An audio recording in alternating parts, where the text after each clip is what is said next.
বিশেষ এবং ব্যতিক্রমধর্মী হলফনামা নিয়ে আলোচনা করব আপনাদের সামনে। আজকাল অনেক ছাত্রছাত্রী বা বাংলাদেশি নাগরিক পড়াশোনা করার জন্য স্টুডেন্ট ভিসা বা ভিজিট ভিসায় দেশ থেকে বিদেশে বা বিশ্বের এক দেশ থেকে অন্য দেশে পাড়ি জমায়। তখন তাদের প্রায়শই প্রয়োজন হয় অতি গুরুত্বপূর্ণ এই affidavit of financial statement or sponsorship affidavit, property valuation for a visit visa or student visa to UK or Canada or USA or Australia ইত্যাদি ইত্যাদি। তাই তারা বিপাকে পড়ে যান কিভাবে কি করবেন, কোথায় যাবেন, কিভাবে তৈরি করবেন এই অ্যাসেট ভ্যালুয়েশন বা স্পন্সরশিপ অ্যাফিডেভিট স্টুডেন্ট ভিসা অথবা ভিজিট ভিসার জন্য। সো আইনজীবীদের শরণাপন্ন হতে হয় তাদের স্বাভাবিকভাবেই। তেমনি আইনজীবী হবার কারণে অনেকেই তখন আমাকে ফোন করে যোগাযোগ করেন। এখন একটি গুরুত্বপূর্ণ হলফনামা আপনাদের সামনে উপস্থাপন করব। তাহলে কিভাবে করবেন সেই অ্যাসেট ভ্যালুয়েশন বা ফিনান্সিয়াল স্টেটমেন্ট বা স্পন্সরশিপ বা প্রপার্টি ভ্যালুয়েশন এফিডেভিট বা হলফনামা, আসুন সরাসরি দেখা যাক। তার আগে বলে নিই, এটা করতে আপনাকে একজন আইনজীবীর শরণাপন্ন হতেই হবে। অতঃপর আইনজীবী আপনাকে সম্পূর্ণ প্রসেসটি করে দেবেন। তবে আইনজীবী সিলেকশন করতে যেন ভুল না হয়, তিনি যেন বাংলাদেশ বার কাউন্সিলের মেম্বার হন এবং এই বিষয়ে যে সবচেয়ে বেশি ভালো বুঝেন তথা যে আইনজীবী বা অ্যাডভোকেট বেশি অভিজ্ঞতা রয়েছে, আপনি সেই আইনজীবীর শরণাপন্নই হবেন। অনেকে সিএ ভ্যালুয়েশন খোঁজ করে থাকেন, সিএ ফার্ম খোঁজ করে থাকেন, তারা হয়তো জানেন না যে আসলে আমরা যেভাবে করি সিএ ফার্মও সেম ওয়েতে করে থাকে। তবে তারা খরচ হাঁকান আর আমরা কম খরচে আপনার নাগালের ভিতরে কাজটি করে দিয়ে থাকি। যাই হোক, তাহলে দেখতে থাকুন employment based EB-3 visa in United state of America USA কিভাবে করতে হয় বিস্তারিত। প্রথমে আপনারা 300 টাকার 3টি স্ট্যাম্পে কাজগুলো করবেন। তার আগে কম্পিউটারে আপনারা এটাকে লিগ্যাল সাইজের পেপারে কম্পোজ করবেন। যেভাবে কম্পোজ করার পরে আপনারা এই স্ট্যাম্পে প্রিন্ট দেবেন। এই যে এখানে স্পন্সরশিপ বা যার এফিডেভিটটি তার এখানে ছবি থাকবে, ছবির উপরে এখানে সিল থাকবে, নোটারিয়ানের সিল থাকবে। তারপরে এখানে লিখতে হবে এভাবে যে government of the people's republic of Bangladesh before the notary public, Dhaka, Bangladesh. Affidavit of financial statement, financial declaration, property valuation. উল্লেখ্য যে এই এফিডেভিটটি আমি করেছিলাম। আমার কাছে ভদ্রলোক এসেছিলেন, উনি বিদেশ থেকে আমাকে ফোন করেছিলেন এবং ওনাকে আমি এটা বাংলাদেশ থেকে করে দেন তাকে আমি কুরিয়ার করে পাঠিয়েছি এবং একটি কপি স্ক্যান করে পাঠিয়েছি, PDF করে আর একটি মেল করে পাঠিয়েছি। যে আমি নিজে করেছি এই ফিনান্সিয়াল অ্যাফিডেভিটটি, সেটাই আপনাদের সামনে হুবহু তুলে ধরছি। তবে এখানে সিকিউরিটির খাতিরে কিছু জিনিস আমি অমিট করে দিয়েছি বা কুইট করে দিয়েছি, যেটা একটা পার্সোনাল রিজন যেহেতু।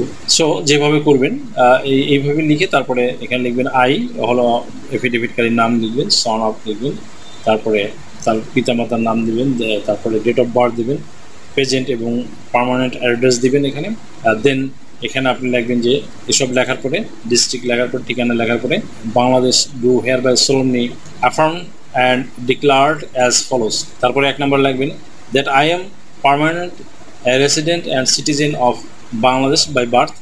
Number 2, that I have legal right of declaring this asset declaration. Number 3, that I am a regular income taxpayer in Bangladesh.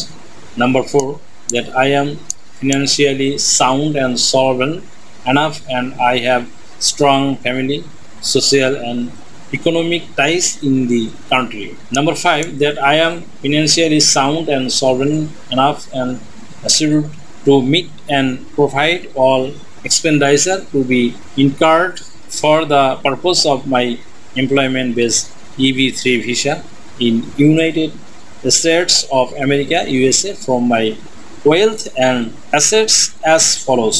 এই পেজের মধ্যে দেখুন যেখানে ওই তারিখ যেই তারিখে করা হয়েছে নোটারি, সেই তারিখটি দিয়ে নোটারির সিগনেচার দেওয়া আছে এখানে।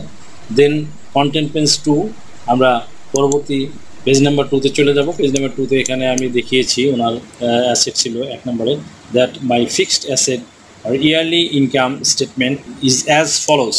That my fixed asset yearly income statement is as follows। তার যে ফিক্সড অ্যাসেট সেটা ইয়ারলি তার ইনকাম সেখানে এটা এখানে দেখানো হয়েছে ডেসক্রিপশন দিয়ে, এখানে কলাম করে টেবিল করে সিরিয়াল নাম্বার তারপর ডেসক্রিপশনে এখানে তার জমির যে তফসিলটা সেই তফসিলটা এখানে বসিয়ে দেওয়া হয়েছে। Present value in BDT approximately, এটা বাংলাদেশি টাকায় এটার ভ্যালু কত, এবং ইউএসএর টাকায় ইউএসএ ডলারে এটার ভ্যালু কত সেটা এই কলামে দেওয়া আছে। এইভাবে বি নাম্বারে আছে that my liquid money statement is as follows, অর্থাৎ নিম্নে তার যে ব্যাংকে যে টাকা ছিল সে টাকার বিষয়গুলো এখানে দেখানো হয়েছে। তদ্রূপ ওটার মতো serial number, type of deposit, name of financial institution, balance in BDT, balance in USA dollar, এইভাবে করে তারপরে ওই গ্রান্ড টোটাল করা হয়েছে। এখানে টোটাল আর এটা টোটাল এখানে লিখে তারপরে দেন গ্রান্ড টোটাল করা হয়েছে।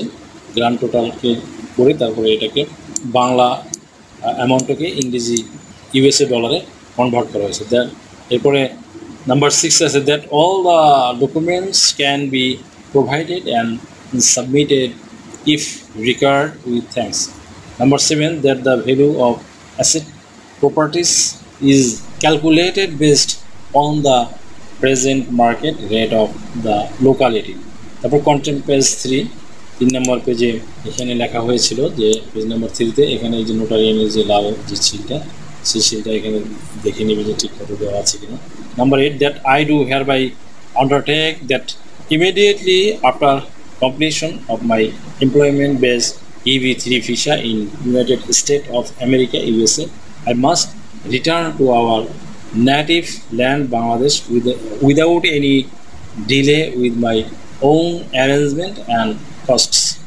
Under any circumstances, I will not claim any compensation to the government of Bangladesh of the United States of America. Number 9 এখানে ওই টাকাটা কনভার্ট করা হয়েছিল সেই ইয়েটা। Then that the statement made above are true to the best of my knowledge and believe and I swear and sign this affidavit of financial support before the notary public at Dhaka, Bangladesh. তারপরে then signature of the deponent, হলফকারী স্বাক্ষর হবে এখানে। Deponent is known to me and identified by me and he signed his signature on this affidavit before me. এখানে advocate সাহেব তার seal স্বাক্ষর দেবেন, এখানে নোটারিয়ানের সিল স্বাক্ষর থাকবে। দেন এইভাবেই সম্পন্ন করবেন একটি ফিনান্সিয়াল স্টেটমেন্ট, যেটা 300 টাকার স্ট্যাম্পে করবেন। তবে কথা আছে, এই স্টেটমেন্টের সাথে আপনাকে আরও যেগুলো জিনিস সংযোগ করতে হবে, তন্মধ্যে এই যে আপনি দলিলটি দিয়েছেন জমির দলিল, সেই দলিলের সামারি করে আপনাকে সেই নোটারিয়ানের প্যাডের মধ্যে প্রিন্ট দিতে হবে, সেটাকে ট্রান্সলেট করে দিতে হবে সামারিগুলো। কীভাবে দেখুন, এই যে নোটারিয়ানের প্যাড আছে এখানে, প্যাডের মধ্যে translate true copy summary of did, এখানে এই ফরম্যাটের মধ্যে এখানে একটি রো করে, এই রো প্রথম কলামে থাকবে ডিড নেম, ডান পাশে থাকবে ডেট, অর্থাৎ যেই তারিখে আপনি এটাকে, যেই তারিখে আপনার এই দলিলটি হয়েছিল সেই তারিখটি কিন্তু এখানে দিবেন। তারপরে 1 নম্বরে name of the sub registrar office, sub registrar অফিসের নেম। 2 নম্বরে আছে নেচার অফ ডিড, মানে দলিলের ধরন। 3 নম্বরে নেচার অফ প্রপার্টি, প্রপার্টির ধরন, টাইপ, ওনার ছিল এটা সেল ডিড। তারপর নাম্বার 4 এরিয়া অফ ল্যান্ড, ল্যান্ডের পরিমাণ কতটা ছিল, 4 ডেসিমেল ল্যান্ড ছিল ওনার। Number 5 deed value of the property as on, উনি যেই তারিখে ক্রয় করেছিল সেই তারিখে এই দলিলের জমির ক্রয়কৃত জমির মূল্যমান কী ছিল সেটা এখানে দেখানো হয়েছে 5 নম্বর কলামে, 5 নম্বর পয়েন্টে। এবং পাশাপাশি ওই জমির বর্তমান মূল্য, বর্তমান 2024 সালে সেই জমির যে কী মূল্য ছিল সেটাও এখানে দেখানো হয়েছে।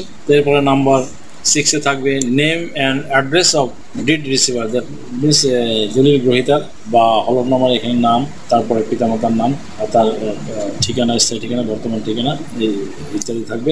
নাম্বার 7-এ থাকবে দলিল name and address of the did giver, that means দলিল গ্রহীতার নাম থাকবে, দলিল গ্রহীতার সেম দাতার মতো নিজের নাম, পিতামাতার নাম, ঠিকানা, স্থায়ী বর্তমান ঠিকানা, এসব থাকবে। দলিল গ্রহীতা যদি একাধিক হয় তাহলে এখানে ডিড গিভার অ্যান্ড আদার দিবেন, আদার্স দিবেন, বাংলায় বলা হয় গং। তারপরে কন্টেন্ট পেজ 2-তে আছে 2 নম্বর পেজে আছে শিডিউল অফ দ্য প্রপার্টি। 8 নম্বর আছে schedule of the property, that means ওই জমির তফসিলের মধ্যে থাকে সাব রেজিস্ট্রি অফিসের নাম, ডিস্ট্রিক্টের নাম থাকে, পুলিশ স্টেশন থাকে, ও উপজেলা থাকে, মৌজা থাকে, জোট নাম্বার থাকে, খতিয়ান, লেজার নাম থাকে, অ্যাড্রেস থাকে, তারপরে ওই জমির পরিমাণ থাকে, মানে জমির পরিমাণ থাকবে, ইত্যাদি ইত্যাদি থাকবে। এরপরে এইগুলো এই ডকুমেন্টসগুলো নোটারিয়ানের প্যাডে প্রিন্ট দিয়ে এখানে নোটারিয়ানের সিল স্বাক্ষর এবং এই লাল গোল সিলটি দিয়ে নেবেন। দেন এরপরে আরও কিছু জিনিস সংযোজন করতে হবে, সেগুলো হলো আপনার এনআইডি কার্ডের ট্রান্সলেট কপি বা ট্রান্সলেট ট্রু কপি থাকবে।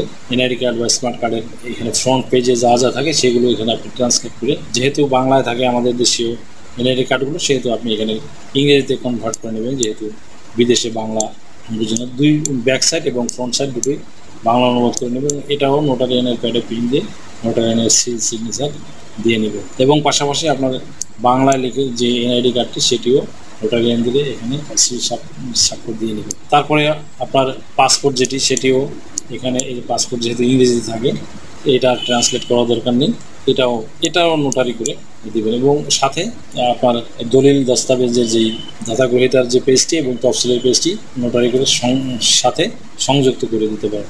সো এভাবেই আপনারা একটি ফিনান্সিয়াল স্টেটমেন্ট বা ফিনান্সিয়াল অ্যাফিডেভিট বা অ্যাসেট ভ্যালুয়েশন বা স্পন্সরশিপ অ্যাফিডেভিট তৈরি করতে পারেন। প্রিয় দর্শক মণ্ডলী, আশা করি ভিডিওটি থেকে সামান্যতম হলেও উপকৃত হয়েছেন। যদি ভিডিওটি আপনাদের সামান্যতম উপকার আসে তাহলে রিকোয়েস্ট করব চ্যানেলটি লাইক, শেয়ার, কমেন্টস এবং সাবস্ক্রাইব করে পাশে থাকা বেল আইকনটি প্রেস করে দিন, যাতে পরবর্তী ভিডিওর নোটিফিকেশনটি খুব সহজেই পেয়ে যান। আজকের মতো এখানে শেষ করছি, দেখা হবে